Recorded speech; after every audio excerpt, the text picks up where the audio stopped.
வணக்கம். இது எஃப்ஐஆர். நாட்டின் பல்வேறு இடங்களில் நிகழ்ந்த குற்றங்கள் மற்றும் அதன் பின்னணி பற்றிய தொகுப்புகளை இப்போது பார்க்கலாம். ஒடிசாவில் இருந்து சென்னைக்கு கஞ்சா கடத்தி விற்க முயன்ற பாமக இளைஞரணி நிர்வாகி உள்ளிட்ட 5 பேர் கைது செய்யப்பட்டனர். அவர்களிடமிருந்து 4 கிலோ கஞ்சாவை பறிமுதல் செய்தனர். ஒடிசாவில் 5000த்திற்கும் மேற்பட்ட கஞ்சாவை வாங்கி வந்து 50,000த்திற்கு விற்றவர்கள் பிடிபட்டது எப்படி? கிருஷ்ணகிரி அருகே பார்வை மாற்றுத்திறனாளி பெண் மர்மமான முறையில் உயிரிழந்துள்ளார். கொடுமைப்படுத்தி கொலை செய்ததாக பெண்ணின் தந்தை அளித்த புகாரில் கணவரை பிடித்து போலீசார் விசாரணை மேற்கொண்டு வருகின்றனர். இளம் பெண்ணுக்கு நடந்தது என்ன?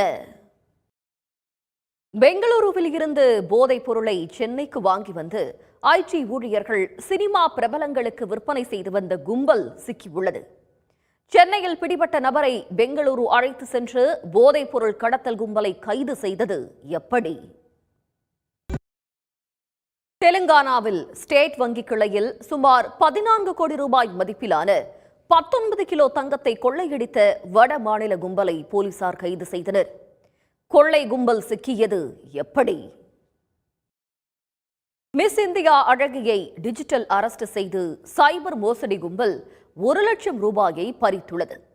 மகள் நீண்ட நேரம் அறையை விட்டு வெளிவராததை அறிந்த தந்தை கதவை தட்டி விசாரித்ததால் மோசடி கும்பலிடம் இருந்து அவர் தப்பியுள்ளார்.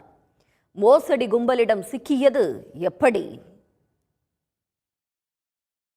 சென்னையில் காதலை உடன் வீலிங் செய்து பதிவிட்ட வீடியோவால் அவர் பிரிந்து சென்ற நிலையில் அந்த வீடியோவை மீண்டும் பதிவு செய்து ஜோடி சேர நினைத்தவர் போலீசில் சிக்கியுள்ளார். சாகச வீடியோவால் இளைஞருக்கு பிரச்சனை ஏற்பட்டது எப்படி? கோவை ஆத்துப்பாலம் மேம்பாலத்தில் வந்த பட்டம் மாஞ்சா நூல் அருந்ததில் ஐடி ஊழியர் கழுத்து, கைவிரல்களில் காயம் ஏற்பட்டது. தினமும் ஆயிரக்கணக்கான வாகனங்கள் செல்லும் சாலை அருகே தடை செய்யப்பட்ட மாஞ்சா நூல் காத்தாடி விட்டவர்கள் மீது நடவடிக்கை கோரி பாதிக்கப்பட்டவர் புகார் அளித்துள்ளார்.